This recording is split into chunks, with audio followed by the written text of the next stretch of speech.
నమస్కారం ఘంటారావానికి స్వాగతం. ముందుగా ప్రధానాంశాలు.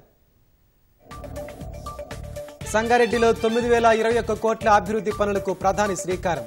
తెలంగాణ అభివృద్ధికి కేంద్రం నిరంతరం కృషి చేస్తోందని వ్యాఖ్య. కాంగ్రెస్ భారాసలది అవినీతి బంధమన్న నరేంద్ర మోదీ. కుటుంబ పాలన సాగించే వారిలో అభద్రతా భావం ఎక్కువని ఉద్ఘాటన.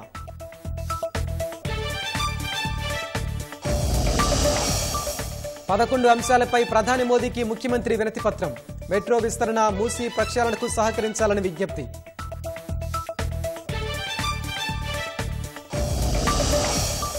లోక్సభ ఎన్నికల్లో భారాస బీఎస్పీ మధ్య పొత్తు ఖరారు. విధి విధానాలు, సీట్లపై రేపు ప్రకటన చేస్తామన్న కేసీఆర్.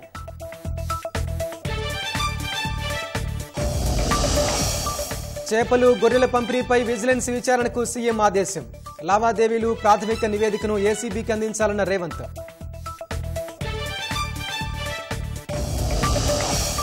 చైనాతో మాల్దీవుల అధ్యక్షుడు ముయిజ్జు సైనిక ఒప్పందం. మే 10 తర్వాత దేశంలో భారత బలగాలు ఉండవని స్పష్టీకరణ.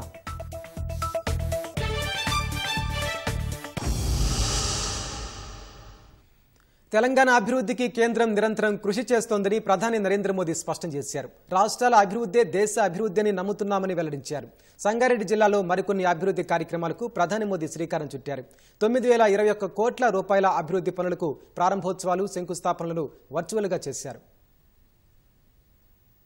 రాష్ట్రంలో రెండో రోజు పర్యటనలో భాగంగా ప్రధాని పలు అభివృద్ధి కార్యక్రమాలకు శ్రీకారం చుట్టారు. మొత్తం 9021 కోట్ల రూపాయలు విలువ చేసే వివిధ కార్యక్రమాలకు ఆయన ప్రారంభోత్సవాలు, శంకుస్థాపనలు చేశారు. 1409 కోట్ల రూపాయలతో నిర్మించిన NH-161 నాందేడ్ అకోలా జాతీయ రహదారిని ప్రధాని జాతికి అంకితం చేశారు. సంగారెడ్డి క్రాస్ రోడ్ నుంచి మదీనాగూడ వరకు 1298 కోట్ల రూపాయలతో NH-65 ని 6 వరుసలుగా విస్తరించే పనులకు శంకుస్థాపన చేశారు. మెదక్ జిల్లాలో 399 కోట్లతో చేపడుతున్న NH-765D మెదక్ ఎల్లారెడ్డి జాతీయ రహదారి విస్తరణ, 500 కోట్ల రూపాయలతో ఎల్లారెడ్డి రుద్రూరు విస్తరణ పనులకు ప్రధాని శంకుస్థాపన చేశారు.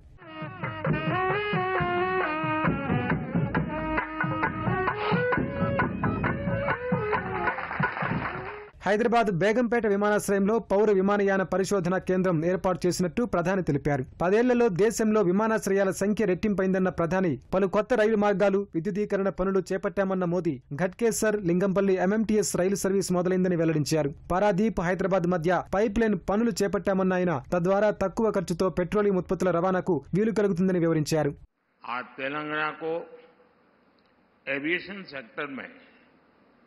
एक बहुत बड़ा उपहार मिला है.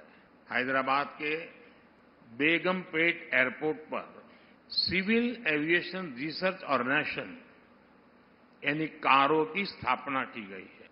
इस सेंटर से हैदराबाद और तेलंगाना को एक नई पहचान मिलेगी. इससे तेलंगाना के युवाओं के लिए एविएशन सेक्टर में नई उड़ान के रास्ते खुलेंगे. इससे देश में एविएशन स्टार्टअप्स को रिसर्च और स्किल डेवलपमेंट के लिए एक प्लेटफॉर्म मिलेगा, मजबूत धरातल मिलेगी. రాష్ట్ర అభివృద్ధికి తాము కట్టుబడి ఉన్నామని ప్రధాని అన్నారు. అందులో భాగంగా సోమవారం ఆదిలాబాద్ నుంచి 56,000 కోట్ల రూపాయల అభివృద్ధి పనులు ప్రారంభించినట్టు తెలిపారు. राज्य के विकास से देश का विकास, यही हमारे काम करने का तरीका है और इसी संकल्प के साथ केंद्र सरकार तेलंगाना की भी सेवा कर रही है. मैं आज इस अवसर पर आप सबको और सभी तेलंगाना वासियों को विकास के इन सारे कामों के लिए बहुत बहुत बधाई देता हूं. అంతకుముందు ప్రధాని మోదీ సికింద్రాబాద్ మహంకాళి ఆలయాన్ని దర్శించుకున్నారు. ఘన చరిత్ర కలిగిన ఈ పురాతన ఆలయంలో ప్రధాని ప్రత్యేక పూజలు నిర్వహించారు. ఆలయ మర్యాదలతో ప్రధానికి స్వాగతం పలికిన అర్చకులు ప్రత్యేక పూజలు చేసి తీర్థ ప్రసాదాలు అందించారు. दामोदरदास नरेंद्र मोदी नामधेयस्य कश्यप गोत्रोद्भवस्य अनुराधा नक्षत्रे जातायां यजमानस्य अंतःशत्रुकः शत्रुका देवपरीक्षामन्तमण्डास्तमौलि शङ्कारिष्टादीर्घहस्तात्. అవినీతిని బయటపెడుతున్నామనే అక్కసుతోనే కాంగ్రెస్ పార్టీ విమర్శలు చేస్తోందని ప్రధాని నరేంద్ర మోదీ మండిపడ్డారు. కుటుంబ పాలన సాగించే వారిలో అభద్రతా భావం ఎక్కువన్న మోదీ వారికి దోచుకునేందుకు లైసెన్స్ ఉందా అని ప్రశ్నించారు. సంగారెడ్డి జిల్లా పటాన్చెరులో ఏర్పాటు చేసిన భాజపా విజయ సంకల్ప సభలో ప్రసంగించిన మోదీ తెలంగాణ సహా అన్ని రాష్ట్రాల అభివృద్ధికి కేంద్రం కట్టుబడి ఉందని స్పష్టం చేశారు. పార్లమెంటు ఎన్నికల ప్రచారంలో భాగంగా రెండో రోజు సంగారెడ్డి జిల్లా పటాన్చెరులో విజయ సంకల్ప సభను భాజపా ఏర్పాటు చేసింది. సభాస్థలికి చేరుకున్న మోదీపై కార్యకర్తలు పూలవర్షం కురిపించారు.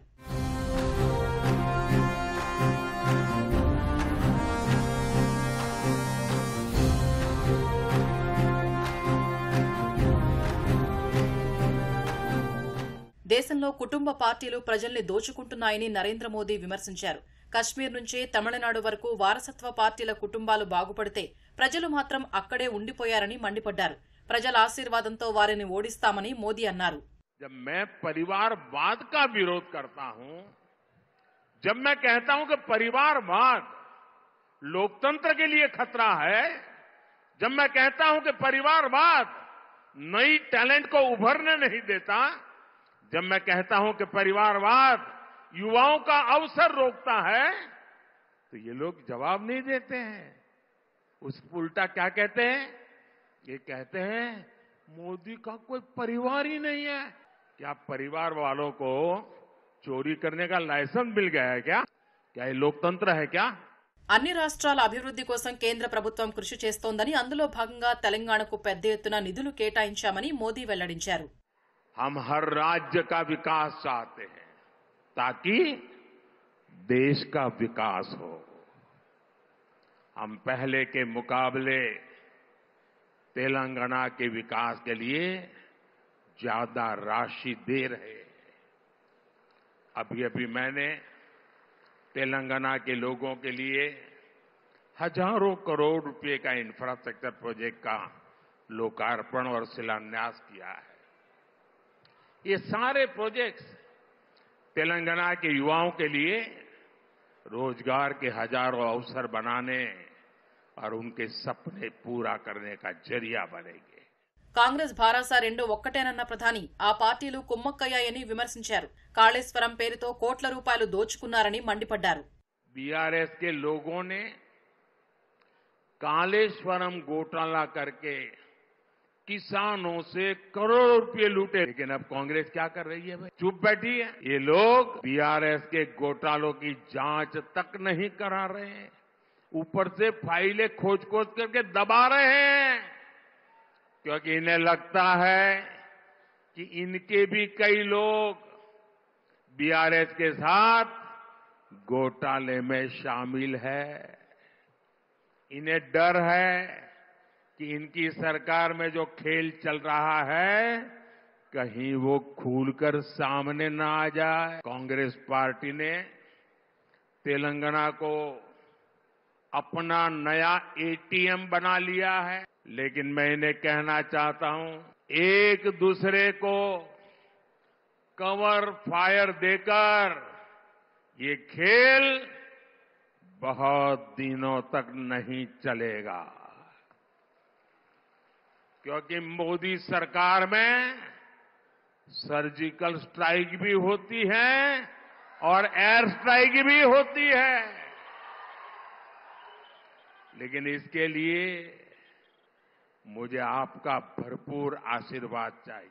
మాదిగల సాధికారత కోసం భాజపా పూర్తి సహకారం అందిస్తుందని మోదీ పునరుద్ఘాటించారు. అందుకోసం ఓ కమిటీని కూడా ఏర్పాటు చేసి పరిష్కారం కోసం కృషి చేస్తున్నట్టు ఆయన వివరించారు. రాష్ట్రంలో ఇంటింటికి నల్లా నీళ్లు అందించేందుకు కేంద్ర జలజీవన్ మిషన్ నిధులు కేటాయించాలని ప్రధానమంత్రి నరేంద్ర మోదీని ముఖ్యమంత్రి రేవంత్ రెడ్డి కోరారు. మరో 29 మంది ఐపీఎస్లను రాష్ట్రానికి కేటాయించాలని వినతిపత్రం ఇచ్చారు. హైదరాబాద్లో ఐఐఎం ఏర్పాటుతో పాటు మెట్రో విస్తరణ, మూసీ ప్రక్షాళనకు సహకరించాలని కోరారు. 2 రోజుల పర్యటన కోసం రాష్ట్రానికి వచ్చిన నరేంద్ర మోదీని 11 అంశాలపై ముఖ్యమంత్రి వినతిపత్రం ఇచ్చారు. 2 రోజుల తెలంగాణ పర్యటనకు వచ్చిన ప్రధాని నరేంద్ర మోదీకి 11 అంశాలతో ముఖ్యమంత్రి రేవంత్ రెడ్డి వినతిపత్రం అందజేశారు. ఈ మధ్యాహ్నం తెలంగాణ పర్యటన ముగించుకుని ఢిల్లీ వెళ్లిన ప్రధానికి బేగంపేట విమానాశ్రయంలో వీడ్కోలు పలికిన రేవంత్ రెడ్డి పలు అంశాల్లో సహకరించాలని కోరారు. ఎన్టీపీసీలో 4000 మెగావాట్ల విద్యుదుత్పత్తి సామర్థ్యం ఉండగా గత ప్రభుత్వం 1600 మెగావాట్లు మాత్రమే సాధించిందన్న సీఎం మిగిలిన 2400 మెగావాట్ల ఉత్పత్తికి కేంద్రం సహకరించాలని కోరారు. హైదరాబాద్ మెట్రో విస్తరణ, మూసీ ప్రక్షాళన, రివర్ ఫ్రంట్ అభివృద్ధికి నిధులివ్వాలని కోరారు. తుమ్మిడిహట్టి ఎత్తిపోతల ప్రాజెక్టు నిర్మాణానికి తెలంగాణ ప్రభుత్వం సిద్ధంగా ఉందన్న రేవంత్ భూసేకరణ, నీటి వాటాలపై మహారాష్ట్ర ప్రభుత్వాన్ని ఒప్పించేందుకు జోక్యం చేసుకోవాలని ప్రధానిని కోరారు. హైదరాబాద్ శ్రీశైలం జాతీయ రహదారిపై అమ్రాబాద్ ఫారెస్ట్ ఏరియా మీదుగా ఎలివేటెడ్ కారిడార్ నిర్మాణానికి సహకరించాలని కోరారు. ఈ ప్రాజెక్టు కోసం 2022-23లోనే కేంద్రం DPR తయారు చేసేందుకు 3 కోట్లు మంజూరు చేసిందని గుర్తు చేసిన రేవంత్ మొత్తం 7700 కోట్లు ఖర్చయ్యే ప్రాజెక్టును మంజూరు చేసేందుకు విజ్ఞప్తి చేశారు.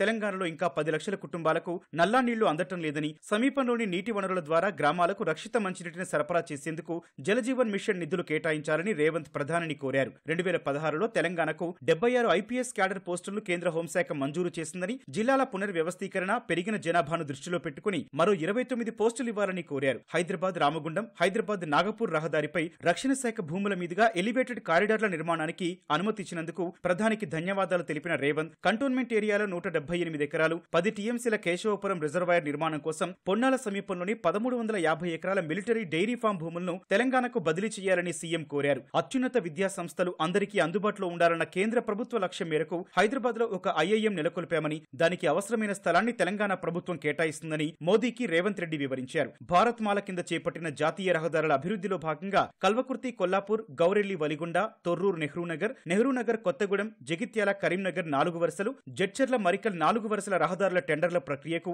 వెంటనే అనుమతులు ఇవ్వాలని విజ్ఞప్తి చేశారు. తెలంగాణలో సెమీ కండక్టర్ల తయారీ పరిశ్రమల ఏర్పాటుకు సహకరించాలని విజ్ఞప్తి చేశారు. సెమీ కండక్టర్లు, డిస్ప్లే మ్యానుఫ్యాక్చరింగ్ రంగంలో కొత్త శకానికి నాంది పలికేందుకు ఇండియా సెమీ కండక్టర్ల మిషన్లో భాగంగా కేంద్రం సాయం అందించాలని కోరారు. ప్రధాని మోదీని సీఎం రేవంత్ రెడ్డి పెద్దన్న అంటే కాంగ్రెస్, భాజపాల మధ్య బంధం ఉందని ఎలా విమర్శిస్తారని భాజపా రాష్ట్ర అధ్యక్షుడు కిషన్ రెడ్డి ప్రశ్నించారు. రాష్ట్రంలో ప్రధానమంత్రి మోదీ సభలు విజయవంతమయ్యాయని హర్షం వ్యక్తం చేశారు. 6 గ్యారెంటీల అమలు విషయంలో కాంగ్రెస్ ప్రభుత్వానికి స్పష్టత లేదని తెలిపారు. కాంగ్రెస్ ప్రభుత్వం 2 లక్షల రుణమాఫీ, 4000 పింఛన్పై సమాధానం చెప్పాలని వెల్లడించారు. 6 గ్యారెంటీలు ఇచ్చారు. ఇంతవరకు గ్యారెంటీల విషయంలో ఏ రకంగా అమలు చేస్తారు, ఎప్పటి నుంచి అమలు చేస్తారు, ఏది కూడా ఇంతవరకు తెలంగాణ ప్రజలకు ఒక క్లారిటీ ఇవ్వలేకపోయారు. వాళ్ళలో కూడా క్లారిటీ లేదు. 6 గ్యారెంటీల అమలు ఇంతవరకు పేపర్ మాత్రమే పరిమితమైంది. ఈ గ్యారెంటీల ద్వారా లాభం ఎంత వచ్చిందో కానీ అడ్వర్టైజ్మెంట్ ద్వారా మాత్రం ఖర్చు అవుతా ఉన్నది. ఈరోజు కాంగ్రెస్ పార్టీ ప్రభుత్వం తర్వాత పథకాలు అయితే 6 గ్యారెంటీల విషయంలో ఎంతమందికి లబ్ధి చేరిందో తెలియదు కానీ పెద్ద ఎత్తున మరి పబ్లిసిటీలో మాత్రము చాలా పెద్ద ఎత్తున ఖర్చు పెడతా ఉన్నారు. కాబట్టి ఈ ఇచ్చినటువంటి గ్యారెంటీలు అమలు విషయంలో తెలంగాణ ప్రజలు ప్రశ్నించేటువంటి కార్యక్రమానికి శ్రీకారం చుడతాం. పెద్దన్న చిన్న గవర్నమెంట్ దానికి సంబంధించి పెద్దన్న సంభవిస్తే ఒకటైపోతారా? ఎందుకన్నాడు ఆయన అడగాలి. లోక్సభ ఎన్నికల్లో కలిసి పోటీ చేయాలని నిర్ణయించినట్లు భారత అధినేత కేసీఆర్, బీఎస్పీ రాష్ట్ర అధ్యక్షుడు ఆర్ఎస్ ప్రవీణ్ కుమార్ తెలిపారు. తెలంగాణ అభివృద్ధి కోసం సమన్వయంతో సంయుక్తంగా ముందుకు సాగుతామన్న నేతలు ఆ కోణంలోనే ఇరు పార్టీల మధ్య పొత్తు కుదిరిందన్నారు. సీట్ల పంపకాలు సహా విధి విధానాలను త్వరలోనే ప్రకటిస్తామని పేర్కొన్నారు. లోక్సభ ఎన్నికల్లో భారత బహుజన సమాజ్ పార్టీ మధ్య పొత్తు కుదిరింది. బీఎస్పీ రాష్ట్ర అధ్యక్షుడు ఆర్ఎస్ ప్రవీణ్ కుమార్ హైదరాబాద్ నందినగర్లోని కేసీఆర్ నివాసానికి వెళ్లి పలు రాజకీయ అంశాలపై చర్చించారు. పార్లమెంటు ఎన్నికల్లో పొత్తులపై స్థూలంగా చర్చలు జరిపారు. అనంతరం రాష్ట్రంలో ఇరు పార్టీలు కలిసి ముందుకు సాగుతున్నట్లు ప్రకటించారు. సిద్ధాంతపరంగా, భావ సారూప్యతాపరంగా భారత బీఎస్పీలది ఒకే మార్గమన్న కేసీఆర్ సీట్ల పంపకాలు, విధి విధానాలపై త్వరలోనే వివరణ ఇస్తామన్నారు. బీఎస్సీతో గౌరవప్రదమైన పొత్తు ఉంటుందని వెల్లడించారు.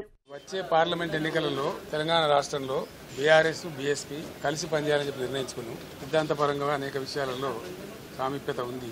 అమలు చేసినటువంటి దళిత బంధు కానీ, దళిత సంక్షేమానికి తీసుకున్నటువంటిది కానీ, రెసిడెన్షియల్ పాఠశాలలు కానీ, బలహీనల గురించి, వీకర్ సెక్షన్ గురించి పనిచేసిన చరిత్ర ఉంది. కాబట్టి దాన్ని అనుసరించుకొని ఒక ప్రతిపాదన వస్తే ఇద్దరం కలిసి చర్చించడం నేను ప్రవీణ్ గారు వారి హైకమాండ్ కూడా మాట్లాడింది. అక్కడి నుంచి వారి అనుమతి తీసుకొని మేము చర్చలు చేసిన తర్వాత కలిసి పనిచేయాలని చెప్పి స్థూలంగా ఒక నిర్ణయానికి వచ్చినాం.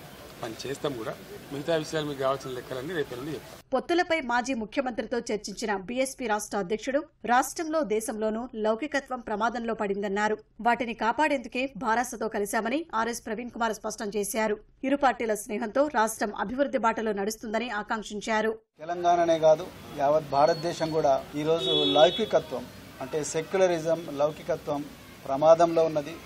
మరి భారతీయ జనతా పార్టీ చాలా పెద్ద ఎత్తున కుట్రలు చేస్తూ ఉన్నది దేశాన్ని చిన్నభిన్నం చేయడం కోసం. మరి పూర్తిగా రాజ్యాంగాన్ని రద్దు చేయాలనే కుట్ర చేస్తూ ఉన్నారు. సో ఆ పరిస్థితుల్లో మరి సెక్యులర్ పార్టీ అయినా మరి సెక్యులర్ భావాలు కలిగి సెక్యులరిజాన్ని నిరంతరం కాపాడిన మరి భారతీయ రాష్ట్ర సమితి అదేవిధంగా పెద్దలు కేసీఆర్ గారు తెలంగాణలో రాజ్యాంగానికి లౌకికత్వానికి ఏదైతే ప్రమాదం ఉందో ఈ బీజేపీ కాంగ్రెస్ ఈ రెండు పార్టీల ముప్పు నుండి మరి తెలంగాణను కాపాడడం కోసం పార్లమెంట్ ఎలక్షన్లలో కలిసి పనిచేయాలని మాట్లాడడం జరిగింది. తప్పకుండా తెలంగాణలో ఈ స్నేహం అనేది తప్పకుండా తెలంగాణ ప్రజల జీవితాలను మారుస్తుంది. తెలంగాణ ప్రజల విలువలను ఆ సంస్కృతిని తప్పకుండా కాపాడుతుంది. బహుజన వర్గాలందరి జీవితాలు బాగుపడతాయి.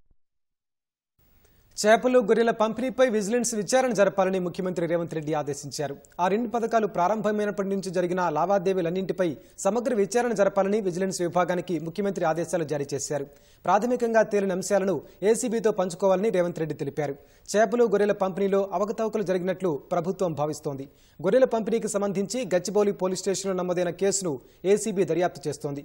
గొర్రెల అమ్మకందారులకు ఇవ్వాల్సిన నిధుల్లో గోల్మాల్ జరిగినట్లు గుర్తించిన ఏసీబీ 4 అధికారులను కూడా అరెస్టు చేసింది. ఈ నేపథ్యంలో పూర్తిస్థాయి విచారణ జరపాలని ప్రభుత్వం నిర్ణయించింది. సచివాలయంలో పశుసంవర్ధక, పాడి, మత్స్యశాఖలపై ముఖ్యమంత్రి రేవంత్ రెడ్డి సమీక్ష నిర్వహించారు.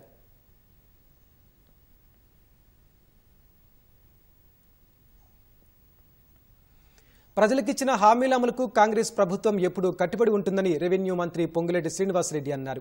ఈ నెల 11వ తేదీన భద్రాద్రి రాముడి సన్నిధిలో ఇళ్ల స్థలం ఉన్నవారికి ముఖ్యమంత్రి 5 లక్షల రూపాయలు ఇస్తారని తెలిపారు. భారాస 10 ఏళ్ల పాలనలో ప్రజలకు ఒరిగిందేమీ లేదని విమర్శలు గుప్పించిన మంత్రి ఎన్నికల ప్రచారంలో ప్రజలకిచ్చిన ప్రతి మాటను నెరవేరుస్తామన్నారు. ఖమ్మం జిల్లా నేలకొండపల్లి మండలంలో పలు అభివృద్ధి కార్యక్రమాలకు శంకుస్థాపన చేశారు. అనంతరం మండలంలోని బౌద్ధ స్తూపాన్ని సందర్శించి నూతనంగా నిర్మించిన డిగ్రీ కళాశాలను ప్రారంభించారు. ఎంపీ ఎన్నికల్లో కాంగ్రెస్ పార్టీని అత్యధిక మెజార్టీతో గెలిపించాలని పొంగులేటి ప్రజలకు పిలుపునిచ్చారు.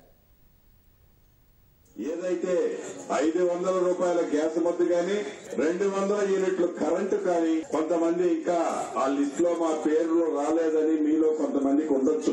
ఎవరైతే మీ రేషన్ కార్డు, మీ పాన్ కార్డు, మీ ఆధార్ కార్డు సరిగా లేని కారణంగా ఎవరికైనా లిస్టులో ఆ పేరు మీ పేరు రాకపోతే వాళ్ళ పేరు ఈనాడు ఎండిఓ ఆఫీసులో, మున్సిపల్ ఆఫీసులో, కరెంటు ఆఫీసులో కౌంటర్ నిన్న నుంచి తెచ్చారు. మీ దగ్గర ఉన్న ఆధారాలు తీసుకుంటే ఆ లిస్ట్ లో మీ పేర్లు కూడా చేర్చబడతాయి. కాళేశ్వరం ప్రాజెక్టును పరిశీలించేందుకు నేషనల్ డ్యామ్ సేఫ్టీ అథారిటీ బృందం రేపు హైదరాబాద్ రానుంది. రేపు సాగునీటి శాఖ ఉన్నతాధికారులతో భేటీ కానున్న కేంద్ర బృందం ఈ నెల 7-8 తేదీల్లో మేడిగడ్డ, అన్నారం, సుందిళ్ల ఆనకట్టలకు సంబంధించిన అన్ని అంశాలు పరిశీలించనుంది. మేడిగడ్డ బ్యారేజీ పగుళ్లకు కారణాలు విశ్లేషించి తగిన సిఫార్సులు చేసేందుకు కేంద్ర జలసంఘం మాజీ చైర్మన్ చంద్రశేఖర్ అయ్యర్ నేతృత్వంలో జాతీయ డ్యామ్ సేఫ్టీ అథారిటీ ఆదేశాలు జారీ చేసింది. మరో 5 సభ్యులుగా నియమించింది. మేడిగడ్డ, అన్నారం, సుందిళ్ల ఆనకట్టలను సందర్శించి project data, drawings, design memoranda, site investigation reports, barrage inspection reports, material, నిర్మాణం, క్వాలిటీ కంట్రోల్ తదితర అంశాలను పూర్తిగా పరిశీలించాలని సూచించింది. మేడిగడ్డ ఆనకట్ట కుంగుబాటు సహా ఇతర అంశాలకు కారణాలను కమిటీ పరిశీలించాలని ఆదేశించింది. 3 ఆనకట్టల విషయంలో తదుపరి చేపట్టాల్సిన కార్యాచరణ, తీసుకోవాల్సిన చర్యలను కమిటీ సిఫార్సు చేయాల్సి ఉంటుంది. 4 నెలలలోపు నివేదిక ఇవ్వాలని ఎన్డీఎస్ఏ గడువు నిర్దేశించింది. నల్లగొండ జిల్లా మిర్యాలగూడ రూరల్ ఎస్ఐ సతీష్ వర్మ అవినీతి ఆరోపణల నేపథ్యంలో వీఆర్కు అటాచ్ చేస్తూ జిల్లా ఎస్పీ చంద్ర దీప్తి ఉత్తర్వులు జారీ చేశారు. స్టేషన్లో బాధ్యతలు చేపట్టిన 4 రోజుల వ్యవధిలోనే సతీష్ వర్మపై విధుల్లో అలసత్వం, అవినీతి ఆరోపణలు రావడంతో జిల్లా ఎస్పీ వీఆర్కు అటాచ్ చేశారు. ఓ భూ తగాదా విషయంలో న్యాయం జరగడం లేదంటూ పోలీస్ స్టేషన్ ఆవరణంలో ఆందోళన చేస్తున్న మహిళపై చేయి చేసుకున్నాడు. బియ్యం తరలిస్తున్న వాహనంపై రేషన్ బియ్యం అంటూ కేసు నమోదు చేయడంతో సదరు వాహన యజమాని స్టేషన్లో పెట్రోల్ పోసుకుని ఆత్మహత్యాయత్నానికి పాల్పడ్డాడు. ఈ విషయాలపై ఉన్నతాధికారులకు సరైన సమాచారం తెలపకపోవడం, పీడీఎస్ వ్యాపారస్తులతో సంబంధాలు కలిగి ఉన్నాడని తదితర కారణాలతో వీఆర్కు అటాచ్ చేస్తూ ఉత్తర్వులు జారీ చేసినట్లు ఎస్పీ తెలిపారు. ప్రధాని మోదీ పరివార్లో పరారీలో ఉన్న ఆర్థిక నేరగాళ్లు నీరవ్ మోదీ, విజయ్ మాల్యా కూడా భాగమేనా అని కాంగ్రెస్ ప్రశ్నించింది. ఈ విషయమై భారతీయ జనతా పార్టీ తన వైఖరి స్పష్టం చేయాలని డిమాండ్ చేసింది. ఇటీవల పట్నాలో జరిగిన ఇండియా ర్యాలీలో ఆర్జేడీ అధినేత లాలు ప్రధాని మోదీకి కుటుంబమే లేదని పేర్కొన్న నేపథ్యంలో భాజపా నేతలు తమ సామాజిక మాధ్యమ ఖాతాల ప్రొఫైల్లో మోదీ పరివారాన్ని పెట్టుకోవడంపై కాంగ్రెస్ అధికార ప్రతినిధి పవర్ ఖేరా ఈ అంశాన్ని లేవనెత్తారు. బ్రిజ్భూషణ్ శరణ్, పవన్ సింగ్, నీరవ్ మోదీ, విజయ్ మాల్యా మోదీ పరివార్ కాదా అని ఆయన ప్రశ్నించారు. ఒడిశాలో వెలుగు చూసిన చిట్ ఫండ్, మైనింగ్ కుంభకోణాలపై ప్రధాని మోదీ ఏం చర్యలు తీసుకున్నారో చెప్పాలని కాంగ్రెస్ అధికార ప్రతినిధి పవన్ ఖేరా డిమాండ్ చేశారు. ప్రిజన్ రాడికలైజేషన్ కేసులో దేశవ్యాప్తంగా 7 రాష్ట్రాల్లో 17 చోట్ల ఏకకాలంలో జాతీయ దర్యాప్తు సంస్థ ఎన్ఐఏ సోదాలు చేపట్టింది. ఓ లష్కరే ఉగ్రవాది బెంగళూరు పరప్పన అగ్రహార జైల్లోని ఖైదీలకు ఉగ్రవాద భావజాలం బోధిస్తున్నట్టు నమోదైన కేసు దర్యాప్తులో భాగంగా సోదాలు చేపట్టింది. అనుమానితులకు సంబంధించిన ప్రదేశాలున్న తమిళనాడు, కర్ణాటక సహా మరో 5 రాష్ట్రాల్లో ఎన్ఐఏ సోదాలు చేసింది. గతేడాది జూలైలో బెంగళూరు సెంట్రల్ క్రైమ్ బ్రాంచ్ ఓ ఇంట్లో సమావేశమైన 6 వ్యక్తులను అరెస్టు చేసింది. వీరందరూ లష్కరే తోయిబా ఉగ్రవాది నజీర్ భావజాలంతో ప్రభావితమైన వారిగా గుర్తించారు. అప్పట్లో నిందితుల నుంచి మందుగుండు, ఆయుధాలు, గ్రనేడ్లు, వాకీటాకీలు స్వాధీనం చేసుకున్నారు. దీంతో కేసును జాతీయ దర్యాప్తు సంస్థకు బదిలీ చేశారు. గతేడాది కూడా జాతీయ దర్యాప్తు సంస్థ తనిఖీలు నిర్వహించింది. భారత్ను వ్యతిరేకించే మాల్దీవుల అధ్యక్షుడు మహమ్మద్ ముయిజ్జు మనకు పక్కలో బెల్లంలా ఉన్న చైనాతో సైనిక సహకార ఒప్పందాన్ని కుదుర్చుకున్నారు. మాల్దీవుల్లోని భారత్ బలగాలపై మరోసారి తన అక్కసు వెలగక్కారు. మే 10 తర్వాత భారత్కు చెందిన సైనికులు మాల్దీవుల్లో సైనిక దుస్తుల్లోనే కాదు, సాధారణ దుస్తుల్లో కూడా ఉండరని స్పష్టం చేశారు.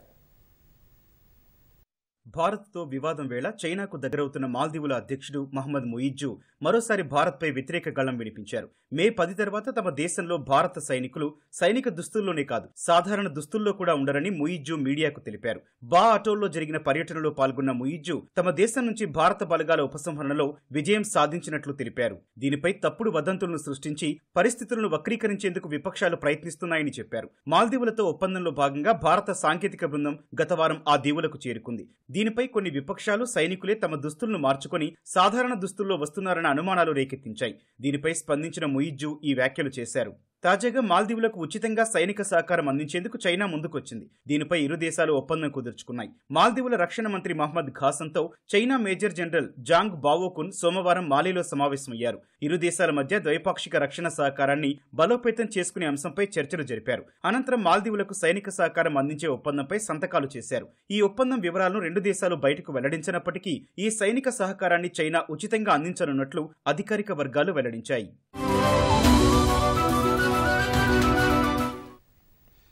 ఇజ్రాయెల్లో క్షిపణి దాడిలో భారతీయుడు మృతి చెందిన ఘటనపై కేంద్ర ప్రభుత్వం స్పందించింది. ఇజ్రాయెల్ సరిహద్దులోని భారతీయులకు కేంద్ర ప్రభుత్వం అడ్వైజరీని జారీ చేసింది. ప్రస్తుతమున్న భద్రతాపరమైన పరిస్థితుల దృష్ట్యా ఇజ్రాయెల్ సరిహద్దు ప్రాంతాల్లో పర్యటించే భారతీయులు సురక్షిత ప్రాంతాలకు తరలి వెళ్లాలని సూచించింది. స్థానిక యంత్రాంగాలు జారీ చేస్తున్న అడ్వైజరీలను అనుసరించాలని తెలిపింది. దేశ ప్రజల భద్రత నిమిత్తం ఎప్పటికప్పుడు తమ అధికారులు ఇజ్రాయెల్ ప్రభుత్వంతో సంప్రదింపులు జరుపుతున్నారని ఆ దేశంలోని భారత దౌత్య కార్యాలయం వెల్లడించింది. మరోవైపు మ్యాక్స్వెల్ కు ప్రమాదం జరిగిందని తమ కోడలు ఫోన్ చేసి చెప్పిందని, అర్ధరాత్రికి తమ కుమారుడి మరణ వార్త తెలిసిందని మ్యాక్స్వెల్ తండ్రి విలపించారు. మ్యాక్స్వెల్ వ్యవసాయ క్షేత్రంలో పనిచేసేందుకు 2 నెలల క్రితమే ఇజ్రాయెల్కు వెళ్లాడని తెలిపారు. తన భార్య ప్రస్తుతం 7 నెలల గర్భిణితో ఉందని, ఆ జంటకు ఇప్పటికే 5 ఏళ్ల కుమార్తె కూడా ఉందన్నారు.